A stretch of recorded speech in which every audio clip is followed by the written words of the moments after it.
Usmievam sa, prepáčte, lebo robím prácu, ktorá by sa v normálnej spoločnosti nerobila. Musím vysvetľovať, že prečo vlastne zasadala vláda a prečo zasadala dnes, preto aby sme predišli akýmkoľvek špekuláciám, ktoré tak budete šíriť plnými prehršťami. Tak mi dovolte, aby som informoval, o čom bola dnešná vláda a prečo bola dnes. Dámy a páni, na budúci týždeň v utorok začína Národná rada Slovenskej republiky v riadnom termíne.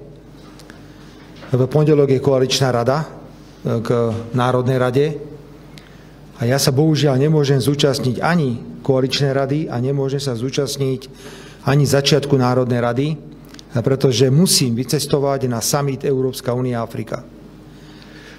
Nešiel by som tam, mám iné povinnosti, ale už som odignoroval jeden summit v Brazílii a som sa vtedy venoval východnému Slovensku. Budem si musieť túto povinnosť splniť. Chcem opätovne pripomenúť, ja som nikdy nerobil z mojich ciest žiadne výlety. Za 2,5 dňa som naspäť z Angoly. Vybavíme a hneď sa vraciam naspäť.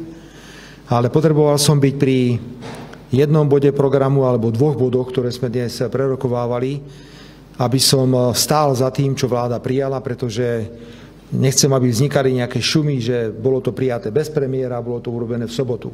Čiže dnes bola vláda preto, lebo tu v pondelok ani v útorok nie som. Inak by vláda bola v pondelok, pretože sme dnes schvaľovali jeden návrh zákona a k nemu sme potom ešte dávali aj návrh na skrátené legislatívne konanie.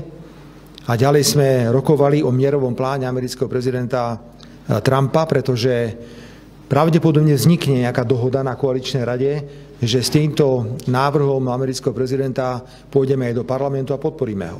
Pretože, ako som včera povedal, mierový plán amerického prezidenta Trumpa absolútne potvrdzuje správnosť mierových pozícií súčasnej vlády Slovenskej republiky.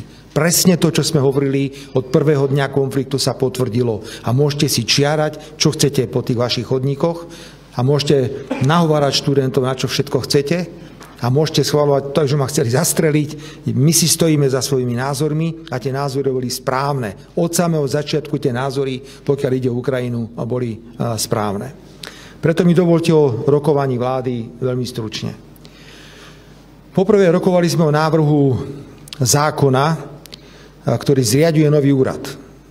Tento úrad sa bude volať Úrad na ochranu obetí trestných činov a oznamovateľov protispoločenskej činnosti.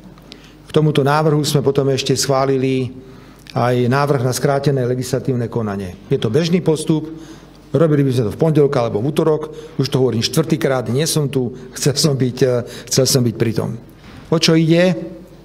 Ide o to, že sú tu komplikované procedúry, ktoré nám jednoducho neuveriteľne predĺžujú rôzne postupy, ktoré musíme v súvislosti s rôznymi prešľapmi, ktoré sa diali v roku 20 až 23 realizovať. Ja teraz nehovorím o žiadnych trestnoprávnych veciach.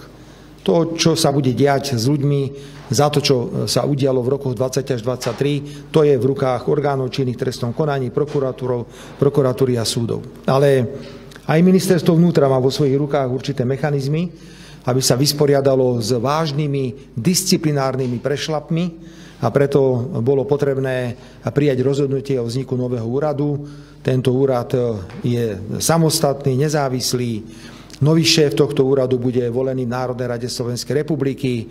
Došlo k dohode medzi ministerstvom vnútra, úradom vlády a ministerstvom spravodlivosti, že prenášame príbuznú agendu, to sú obete trestných činov a odškodňovanie obetí trestných činov do tohto zákona s tým, že návrh garantuje, že Slovenská republika si bude plniť aj záväzky, pokiaľ ide o plán obnovy, pretože v pláne obnovy je míľnik, ktorý hovorí o nezávislosti úradu, či už ide o oznamovateľov protispoločenskej činnosti alebo iných úradov, ktoré sú dôležité. Takže toto je dôvod, pre ktorý sme sa dnes stretli. Nič zvláštne, nič špeciálne. Urobili by sme to na budúci týždeň. A druhá téma je, že sme sa zaoberali programom, ktorý predložil americký prezident, teda mierovým programom, mierovým plánom. Prijali sme uznesenie k tomuto mierovému plánu, kde sme skonštatovali, že plne vítame túto mierovú iniciatívu amerického prezidenta. Povedali sme, že ju považujeme za veľmi dobrý základ na rokovanie o ukončení vojenského konfliktu na Ukrajine. Rovnako sme povedali, že považujeme za prirodzené, že súčasťou týchto rokovaní bude aj Ukrajina. A potom sme prijali ešte k tomu ďalší bod. Vláda Slovenskej republiky konštatuje, že tento mierový plán, o ktorom sa dnes intenzívne rokuje, absolútne potvrdzuje všetky doterajšie mierové postoje vlády Slovenskej republiky. Toť program dnešnej vlády. Ja sa pôjdem pomaly pobariť a ďaleká cesta, ale nebojte sa, nenechám vás tu dlho samých. Už v útorok ma niekedy v podvečer znovu vidíte. Ďakujem. Pán minister, nech sa páči.